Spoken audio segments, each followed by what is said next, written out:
কান্নার ভান ধরো, দেখো তো কান্না আসে কিনা। কান্নার অভিনয় করলো, আল্লাহ মাফ করিয়ে দিবে। বাদানি ছাত্রদের খেলার দৃশ্য খুব ভালো লাগতেছিল।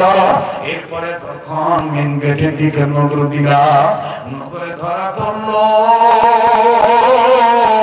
একজন বাবা কয়েকটা বিস্কিটের প্যাকেট নিয়া, এরপরে নানাবিধ ফল ফ্রুটের ব্যাগ নিয়া বাদাম বাবা বাইরে দাঁড়ায় আছে, সন্তানদের তালাশ করতেছে। বাদানি ছাত্ররা যখন বাবারে দেখলো, ছেলেটা আস্তে করে খেলা বাদ দিয়ে দিল। সর্ব অঙ্গে অনেক জায়গায় ধুলাবালি লাগানো, নোংরা কাপড় ঘামের পানিতে গেঞ্জি ভিজিয়ে গেছে। ছাত্রগুলি ডাক দিয়ে বলে, কি রে খেলবি না? ছেলেটা কান্না কান্না ভাব নিয়ে কয়, আমার আব্বু অনেকদিন পড়াইছি,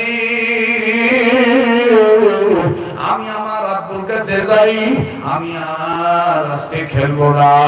বাদান দেখো বাপকারে বলে, এই ছেলেটা দৌড় মারিয়া বাবার পানে দৌড় মারলো। বন্ধু দেখো বাবা কাকে বলে, তুমি আমি কোন বাপের বুড়া কইয়া গালি দেই, তুমি আমি কোন বাপের বুড়া কইয়া অতিরিক্ত বুড়া মনে করি। একটু দেখো দিনটা নরম হয় কিনা। বাপের সন্তানটা দৌড় মারা দেখিয়া আমার বন্ধুগণ হাতের টাই কুটার নিচে ধুইয়া দুইখানা হাত বাড়াইয়া দিল। ঘামের দুর্গন্ধ যুক্ত গেঞ্জির দিকে তাকাইল না, ধুলাবালি ময়লা যুক্ত কাপড় দিকে তাকাইল না, বাবা দুইটা হাত বাড়াইয়া দিল। ছেলেটা হন হন করে বাবার কাছে গেল, কিন্তু বাবার আগে বাবার বুকে গেল না। বাবার কাছে দেয়া উস্তাদের শিখানো অনুযায়ী, বাবা তো তাবলীগের নিসবত অনুযায়ী রাসূলুল্লাহর হাদিস মানিয়া রাসূলুল্লাহ ধরতে বলছে তা ধরতে যাইয়া এই সন্তানটা বাপকে জোরে আওয়াজ করে সালাম দিল, শুদ্ধ করে সালাম জানাইল। বাবা সালামের জবাব দিল, এরপরে মুসাফা করলেন, তারপরে বাবা বুকে ধরে ধরল। বাদানের বাপ বেটার আদরের দৃশ্য খুব ভালো লাগতেছিল, কিন্তু বাদান মুহূর্তের মধ্যেই বাদান আর একটা করুণ চিত্র আমার নজরে ধরা পড়ল। যেই বারান্দা আমি দাঁড়াই আছি, ওই একই বারান্দায় আমার কাছ থেকে একটু দূরে ওই একই মাদ্রাসার ছাত্র, 11-12 বছরের বয়স হবে। বাদান আমি যেহেতু বাইরে থাকি, আমার জানা নাই কার বাপ আছে কার মা নাই। সরকারি নাইবে মোতামিম তিনি জানেন কার বাপ নাই কার মা নাই। এই ছেলেটাই বাবার আদর দেখিয়ে কান্দে, চোখের পানি ছাড়িয়া বারান্দার গিলির সাথে মাথা ঠেকাইয়া দপ্তর করে চোখের পানি ছাড়িয়া কান্দে, আর বাবার মতন গুনগুনে উঠে আর চিৎকার দিয়া বলে, মালিক আল্লাহ, আমার আব্বু কি আর কোনদিন আসবে না? আমার আব্বু কি কোনদিন আমার আব্বুকে দিবে না? আমার আব্বু কি কোনদিন আমার এইভাবে ভালোবাসা দিবে না? বাদান এই ছেলেটার কাছে গেলাম, এই ছেলেটার কাছে যে চোখের পানি মুছা দিয়া বললাম, বাবা তুমি কান্দো কেন? তোমার কি আব্বু নাই? ছাত্রটা দল দল করে চোখের পানি ছাড়িয়ে দিয়া কান্দে ডাক দিয়ে বলে, আমার আব্বা ছিল 2 মাস আগে, আমার আব্বা নাকি রোড অ্যাক্সিডেন্টে মারা গেছে। হুজুর আমার আব্বা ট্রাক চালায়, আজকে 3 মাস যাবত আমার বাপরে দেখি না। হুজুর আমার আব্বা নাকি অ্যাক্সিডেন্টে মারা গেছে। কেন রে বাবা, তুমি কি লাশটাও দেখো নাই? ছেলেটা কাঁদতে, হুজুর আব্বা লাশ তো আমি দেখি নাই। বাজার থাকতে বললাম, মনা তুমি আজকে কান্দো কেন বলো?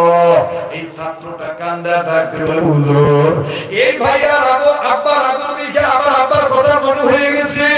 হুজুর আমার আব্বা কয়েক মাস পর পর আমার জন্য এরকম নানান কিছু নিয়ে আসতো, এই জায়গায় দাঁড়াই অপেক্ষা করতো। আমার আব্বা এরকম বিস্কিট ছাড়া চূড়ান্ত। হুজুর আমার আব্বা আমার এরকম আব্বু কয়ে গালে মুখে চুনা দিত। হুজুর এই ভাইয়ার আব্বার আদর দেখে আমার আব্বার কথা মনে হয়ে গেছে। এ বাগান এটা তো স্বাভাবিক, অস্বাভাবিক কিছুই নয়। ইসলামী বিশ্বকোষ খুললে পাওয়া যায় নবীদের জীবনী একটা করুণ ঘটনা এরকম আছে। আল্লাহ নবীর দরবারে কোন এক বান্দা আসিয়া ডাক দিয়ে বললেন, ইয়া রাসূলুল্লাহ, আমার বাবা অসুস্থ, আপনি আমার বাবার জন্য একটু দোয়া করেন, বাবাকে যেন আল্লাহ সুস্থ করিয়ে দেয়। আমার নবী প্রথমে দোয়া করলেন না, আমার নবী চোখের পানি দিয়া দাড়ি মোবারক ভিজে ফেললেন। নবীর গালের গোশত নড়ে, ঠোঁট দুটি কাপ কাপ করে কাঁপে। আল্লাহর বান্দা ডাক দিয়ে কয়, ইয়া রাসূলুল্লাহ, আপনি কাঁদেন কেন? নবী আমার কান্দার ডাক দিয়ে বলে, আল্লাহর বান্দারে, তোমার আব্বু আছে, আমি মুহাম্মদ নবীর বাবা নাই, মাও নাই। আরে বন্ধু আমার, সেই নবী বলেছেন, যখন কেউ আমার সামনে বাবার নামে দোয়া চায়, আমি যখন কোন মা বাপকে সন্তানের জন্য কাঁদতে দেখি, তখন আমি মুহাম্মদের মনে পড়িয়া যায়, আমার আব্বা আম্মা তো এইরকম আমি মুহাম্মদের জন্য কাঁদবে, এইরকম কাঁদত। আজকে যদি আমার বাপ মা বেঁচে থাকতো, আমি মুহাম্মদের জন্য তাড়াতাড়ি এইভাবে কাঁদত। কাশি বাগান যাদের মা বাপ নাই, তারাই জানে মা বাবার কত কদর, তারাই জানে মা বাবার কত দাম। ও ভাইয়া, এই ময়দানে কার মানে আমার জানা নাই, কার বাবা নেই আমার জানা নাই। আল্লাহু আকবার, আল্লাহু আকবার। একটা ডাক দেন না, বাপ মা কবর আযাব মাফের জন্য আমার আল্লাহকে মায়া করে একটা ডাক দেন না, আওয়াজ করে বলেন না আল্লাহ। মানুষের ডাকের মধ্যে কেন আওয়াজ নাই? মায়া লাগে, আবার বলেন না আল্লাহ।